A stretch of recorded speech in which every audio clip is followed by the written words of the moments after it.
JEE main 2025 ఫలితాల్లో open కేటగిరీలో 2 all India first ర్యాంకులు సాధించి సెన్సేషనల్ రికార్డు సృష్టించిన శ్రీ చైతన్య. నేను ఇక్కడికి రావడానికి మా అమ్మే కారణం. మా నాన్న సెకండ్ క్లాస్లో చనిపోయాడు. అప్పటి నుంచి మా మమ్మీ కడుతూ నన్ను మంచిగా చూసుకునేది, కానీ నేను మా మమ్మీని ఊరికే తింటుండేదాన్ని. నేను ఇప్పటి నుంచి మా మమ్మీని మంచిగా చూసుకుంటాను, మా మమ్మీకి మంచి పేరు తీసుకున్నాను. మా మమ్మీ డాడీకి వాల్యూ, వాళ్ళ పేర్లకి వాల్యూ ఇస్తాను.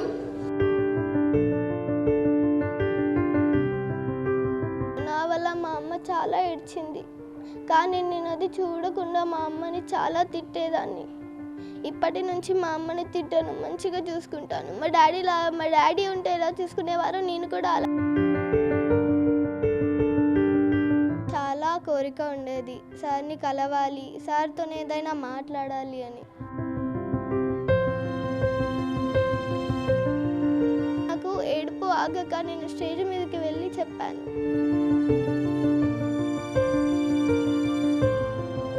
భద్రంగా ఉండాలి, భవిష్యత్తులో ఎదగాలి అని చెప్పి స్కూల్ ప్రోగ్రామ్స్ సంబంధించి ఈరోజు సిద్దిపేట జిల్లా కేంద్రం ఉన్నటువంటి మెట్రో గార్డెన్లో స్థానికంగా ఉన్నటువంటి ప్రైవేట్ స్కూల్స్ అందరూ కూడా విద్యార్థులు అక్కడికి రావడం జరిగింది. దానికి సంబంధించి మాజీ మంత్రి హరీష్ రావు అక్కడ ఉన్నటువంటి విద్యార్థులతో మమేకమై అన్ని విషయాలు కూడా చెప్పుకోవడం జరిగింది. కానీ అక్కడ పరిస్థితి చూస్తే మాత్రం ఒక స్ప్రింగ్ డేల్ సంబంధించిన ఇంగ్లీష్ మీడియం స్కూల్ సంబంధించిన విద్యార్థిని సాత్విక యొక్క ఉద్రేకానికి గురైన పరిస్థితి. ఎందుకంటే గతంలో 2020 సంవత్సరంలో తండ్రి నాగరాజు చనిపోవడంతో తన బాధ్యతలను కూడా తల్లి విజయ చూస్తున్నది.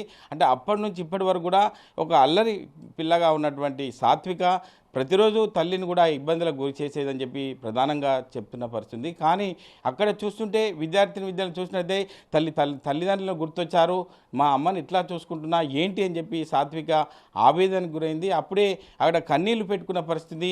మా అమ్మను చక్కగా చూసుకుంటున్నాను, ఇవన్నీ ఫీజులు కట్టి నన్ను చదివిపిస్తుంది, కానీ నేను మా అమ్మ చెప్పినట్టు వినడం లేదంటూ అక్కడ ఉన్నటువంటి విద్యార్థుల ముందు మైకులో మాట్లాడిన పరిస్థితి మనం చూసాం. అక్కడే ఉన్నటువంటి మాజీ మంత్రి హరీష్ రావు ఒక సాత్వికను దగ్గరికి తీసుకొని సాత్వికాన్ని దగ్గర తీసుకొని మాట్లాడిన పరిస్థితి.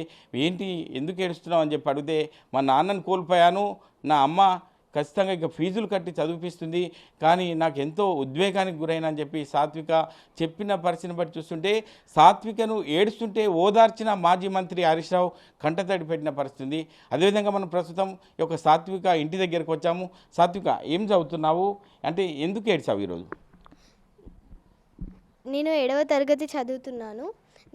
అక్కడ రంజిత్ సార్ మోటివేషనల్ స్పీచ్ ఇచ్చారు. అప్పుడు అక్కడ అమ్మ నాన్నల గురించి చెప్పారు. ఆ స్టూడెంట్స్ అందరినీ చూసి నేను మా అమ్మని రోజు ఇబ్బంది పెడుతున్నాను, మా డాడీ లేనప్పటి నుంచి మా అమ్మని నాకు ఫీజులు కడుతుంది, కానీ నేను మా అమ్మని ఇబ్బంది పెడుతున్నాను. అందుకనే అక్కడ పిలిచేసరికి నేను వెళ్ళి స్పీచ్ ఇచ్చేసి నాకు ఏడుపు ఆగలేక ఏడ్చేశాను. అప్పుడు సార్ నన్ను దగ్గరికి తీసుకొని ప్రాబ్లం ఏంటో తెలుసుకొని నా నెంబర్ తీసుకొని, నీకు ఏమైనా ప్రాబ్లం ఉంటే నాకు చెప్పు, నేను సరి చేస్తాను, మళ్ళీ నీకు ఏమైనా ప్రాబ్లం ఏమైనా ఇప్పుడు స్కూల్ గురించి ఏమైనా ఉంటే నేను తీరుస్తాను, నువ్వు ఏడవకు, నీకు మేమందరము ఉన్నాము, ఎందుకు ఏడుస్తున్నావు అని అన్నాడు.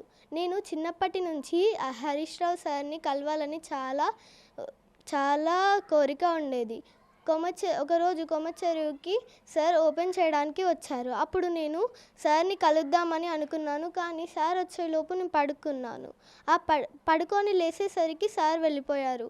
అప్పటి నుంచి సార్ని కలవాలి, నేను సార్తో మాట్లాడాలి అని నాకు ఉండేది. కానీ ఇప్పుడు సారే నన్ను దగ్గరికి తీసుకొని నా నెంబర్ తీసుకొని, నువ్వేం ఏడవకు, నీకోసం మేమందరం ఉన్నాం, నీకేమైనా ప్రాబ్లం ఉంటే మేము చూసుకుంటామని చెప్పారు. అంటే సార్ను చూడాల్సిన అనుకున్నటువంటి మీరు గతంలో సారే మీకు ఓదార్చిన పరిస్థితి, దగ్గరికి తీసుకున్నారు, అంటే ఎట్లా అనిపించింది ఆ టైంలో నీకు? నాకు చాలా సంతోషంగా అనిపించింది. ఇది కలనా నిజమా అని అనిపించింది. నాకు అసలు నమ్మబుద్దే కావలేదు. నాకు అప్పుడు సార్ని చూడగానే ఇది అసలు నేను నిజంగా వెళ్ళి మాట్లాడానా, సార్ నన్ను నిజంగా దగ్గరికి తీసుకున్నారా, నా ఫోన్ నెంబర్ తీసుకున్నారా అని నేను చాలా వరకు అదే ఆలోచించుకుంటూ ఉన్నాను. అంటే ఇక్కడ మీ గల్లీకి సంబంధించి హరీష్ రావు అప్పుడప్పుడు వస్తుంటారు. ఎప్పుడన్నా గల్లీలో చూసారా మీ గల్లీలో? చూడలేదు. కానీ నాకు చాలా కోరిక ఉండేది సార్ని కలవాలి, సార్తో ఏదైనా మాట్లాడాలి అని. కానీ ఇప్పుడు సారే మాకు గెస్ట్గా వచ్చి కలిశారు నన్ను, అందుకని నాకు చాలా సంతోషంగా ఉంది. అంటే మీరు ఎమోషనల్ అయిన పరిస్థితి అక్కడ చూస్తుంటే విద్యార్థులు కావచ్చు, అక్కడ ఉన్నటువంటి స్టాఫ్ కావచ్చు, అందరూ కూడా కంటతడి పెట్టిన పరిస్థితి. ఎట్లా ఏం చెప్పారు? నువ్వు ఫ్రెండ్స్ ఏమన్నారు? మీ సార్లు ఏం చెప్పారు అక్కడ? సార్ కళ్ళు మూసుకొని మీ అమ్మ 9 నెలలు నిన్ను మోసి కానీ నువ్వు మీ అమ్మ కోసం 2 నిమిషాలు చేతులెత్తితేనే మీకు అంత నొప్పిగా ఉంటే, మీరు 9 నెలలు మిమ్మల్ని మీ అమ్మ కడుపులో మోసి తన 5 భాగాలుగా చీల్చుకొని మనల్ని బయటికి తీస్తుంది. అలాంటి అమ్మని మనం గౌరవించకుండా, తను చెప్పేది మనం వినకుండా మనం వారి మీదకే ఎదురు వెళ్తున్నాం. మరియు నాన్న కూడా తను చాలా కష్టపడి వచ్చి మనకి ఆ నొప్పులు ఏవి చెప్పకుండా మనల్ని మంచిగా చూసుకుంటారు. కానీ మనం నాన్నని అర్థం చేసుకోకుండా మనకు ఇది కావాలి అది కావాలి అని అంటాము. అది సార్ చెప్పగానే నాకు ఏడుపు ఆగక నేను స్టేజ్ మీదకి వెళ్ళి చెప్పాను. అంటే గతంలో అమ్మకు నువ్వు తప్పులు చేసినా అని చెప్పి ఒప్పుకుంటున్నావా? ఎందుకంటే మళ్ళీ ఒకసారి అమ్మని ఇబ్బంది పెట్టా, ఖచ్చితంగా అమ్మను మంచిగా చూసుకుంటా భవిష్యత్తులో అని చెప్పి, నేను మంచిగా చదువుకుంటా అని చెప్పి ఒక ఏడ్చిన పరిస్థితి కాబట్టి, అంటే గతంలో తప్పులు చేసినా అని అనుకుంటున్నావా?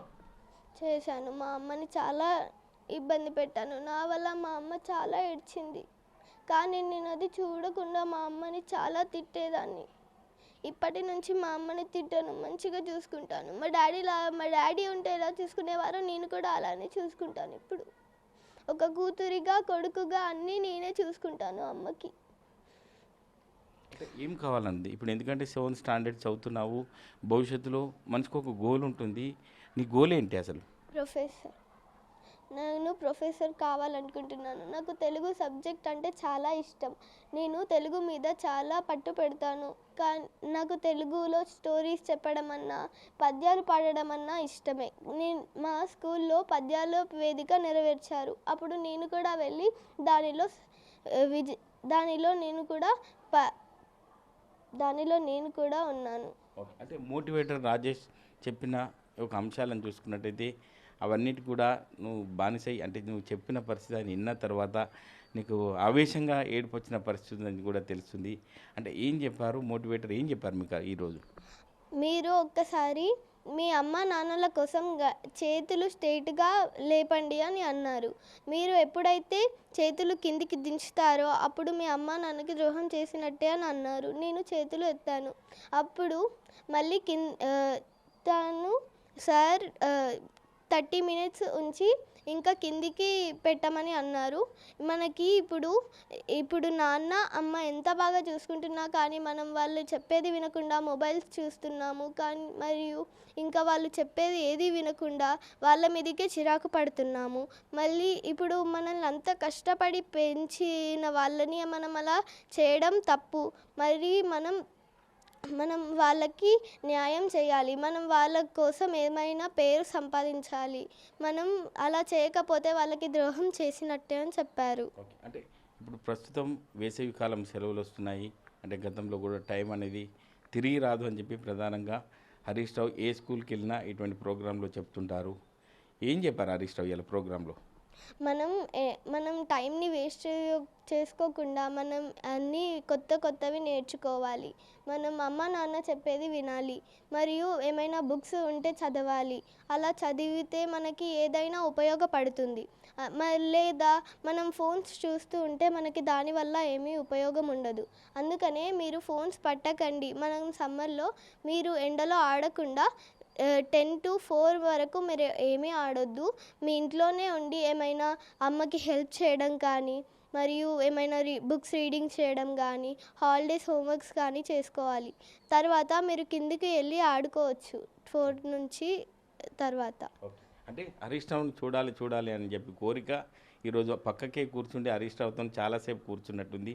ఎట్లా అనిపించింది సాత్విక నీకు? నాకు చాలా సంతోషంగా ఉంది. మా నాన్న కూడా నువ్వు ఎందుకు కలవాలి అనుకుంటున్నావు అని అడిగేవారు. కానీ నాకు హరీష్ రావు సార్ని చూడగానే అప్పుడు సార్ లాగా నేను కూడా ఉండాలి, సార్ చెప్పినట్టు వినాలి, సార్ లాగా నేను కూడా అయ్యి మంచిగా ఉండాలి అని అనుకునేదాన్ని. సార్ పక్కనే కూర్చోవడం నాకు చాలా సంతోషంగా ఉంది. ఓకే, అక్కడ నుంచి ప్రోగ్రామ్ అయిపోయిన తర్వాత బయటకు వచ్చారు. తోటి నీ ఫ్రెండ్స్ ఏం చెప్పారు, మీ సార్లు ఏం చెప్పారు? నువ్వు అంతగానం ఏడవకు, సార్ పక్కకే కూర్చున్నావు కదా, సార్ ఇంకా నీకేమైనా హెల్ప్ చేస్తారు, నువ్వు మంచిగా చదువుకొని అందరికీ పేరు తేవాలి, మంచిగా ఉండాలి అని చెప్పారు. ఇది పరిస్థితి. అంటే ఒక సాత్విక చెప్తున్న పరిస్థితి చూస్తుంటే అందరినీ కూడా కంటతడి పెట్టే విధంగా ఉంది. తల్లి విజయ ఉన్నారు. మేడం చెప్పండి, అంటే ఇప్పుడు చూస్తుంటే సాత్విక చెప్తుంటే అన్ని విషయాలు కూడా గతంలో మా అమ్మని చాలా ఇబ్బందులు పెట్టినా నాకు ఫీజులు కట్టుకుంటూ చదివిపిస్తుందని చెప్పి కంటతడి పెట్టి హరీష్ రావు కూడా కంటతడి పెట్టిన పరిస్థితి. ఎట్లా అనిపిస్తుంది అమ్మా? సాత్వికని చూస్తే ఏమనిపిస్తుంది, ఏం చెప్తారు? ఏం లేదు, ఆయన చనిపోయిన తర్వాత చాలా బాధగా ఉండే. ఆయననే అన్నీ చూసుకునేది, పోయిన తర్వాత చాలా కష్టం అవుతుంది మాకు పాపం చదివించడం కూడా. ఆమెకు తెలియక కూడా చాలా ఇబ్బందులు పెడుతుంది, ఫీజులకు కానీ కొంచెం ఇంట్లో కూడా ఇబ్బందిగానే ఉంది. మా అన్ననే కొంచెం హెల్ప్ చేస్తున్నాడు. అంటే ఈరోజు హరీష్ రావు దగ్గర చూసి కంటతడి పెట్టిన సందర్భం చూసాము. ఆ విషయంలో ఖచ్చితంగా నేను అన్ని విధాలా ఆ కుటుంబాన్ని ఆదుకుంటాను అని చెప్పిన పరిస్థితి, మీ నంబర్ తీసుకున్న పరిస్థితి. అంటే ఏం చెప్తావమ్మా ఆ విషయంలో? హరీష్ రావు సార్కి ఏం చెప్తారు? ధన్యవాదాలు చెప్తున్నా. అదే కొంచెం నాకు హెల్ప్ చేస్తే కూడా బాగుంటుంది అని అనుకుంటున్నాను. వాళ్ళ డాడీ గురించి ఎప్పుడు ఏడుస్తూనే ఉంటుంది సాత్విక. నేను తీసుకురాలేను కదా, ఆడ చెప్పేసరికి ఆమెకు దుఃఖం ఆగక ఏడ్చేసింది. సార్ కూడా దగ్గరికి తీసుకొని మేమంతా ఉన్నాం కదమ్మా, ఎందుకు ఏడుస్తున్నావు అని చెప్పారు. అంటే ప్రస్తుతం మీరు ఏం చేస్తున్నారు? ఎందుకంటే భర్తను కోల్పోయినా అని చెప్పి తెలుస్తుంది. ప్రస్తుతం మీరు ఏం చేస్తున్నారు ఇప్పుడు? ఇప్పుడు పని చేసుకుంటూ ఆమెను చూసుకుంటున్నా. అదే సార్ ఏమన్నా హెల్ప్ చేస్తే. అంటే ఇది పరిస్థితి. అంటే కూతుర్ను చదివించడానికి ఎన్నో ఇబ్బందులు పడుకుంటూ కూడా ముందుకెళ్తుంది. ఫీజులు కట్టలేని పరిస్థితులు కూడా చదివిపిస్తున్న పరిస్థితి. సాత్వికాన్ని చూస్తుంటే భవిష్యత్తులో ఒక ప్రొఫెసర్ కావాలి, తెలుగులో అనర్గళంగా నాకు తెలుగు అంటే ఇష్టం, ఖచ్చితంగా రాబోయే తరంలో ఒక ప్రొఫెసర్గా ఉండాలి అని చెప్పి తన తాపత్రయపడుతున్న పరిస్థితి. కానీ ఈరోజు చూస్తుంటే మాజీ మంత్రి హరీష్ రావు దగ్గరికి తీసుకొని కంటతడి పెడుతున్నటువంటి సాత్వికను దగ్గర తీసుకొని ఏడవద్దు, నేనున్నా మీకు అని చెప్పి భరోసా ఇచ్చారు. అదేవిధంగా భర్తను కోల్పోయినటువంటి విజయకు ఎటువంటి ఉపాధి లేదు, ఖచ్చితంగా ఆమె కూడా ఏదో ఒక ఉపాధి చూపెడితే భవిష్యత్తులో ఒక ఉద్యోగం కానీ చేసుకోవడానికి సిద్ధంగా ఉన్నా అని చెప్తుంది. కానీ సాత్విక మాటలు చూస్తుంటే అక్కడ మెట్రో గార్డెన్లో జరిగినటువంటి విద్యార్థుల అవగాహన సదస్సులు ప్రతి ఒక్కరు కూడా కంటతడి పెట్టారు.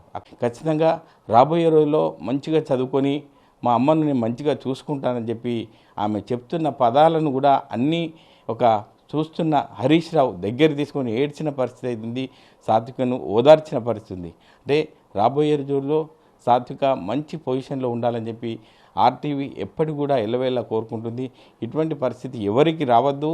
భవిష్యత్తులో సాత్విక మంచిగా చదువుకొని ఒక ప్రొఫెసర్, తెలుగు ప్రొఫెసర్గా ఎదగాలని చెప్పి ప్రధానంగా ఆర్టీవీ కోరుకుంటుంది. కెమెరామెన్ నెల్లూరుతో మహేష్, ఆర్టీవీ, సిద్దిపేట జిల్లా. మరిన్ని వీడియోస్ కోసం ఛానల్ ని సబ్స్క్రైబ్ చేయండి. లేటెస్ట్ అప్డేట్స్ కోసం వాట్సాప్ ఛానల్ ని ఫాలో అవ్వండి. ఆ లింక్ డిస్క్రిప్షన్ లో ఉంది.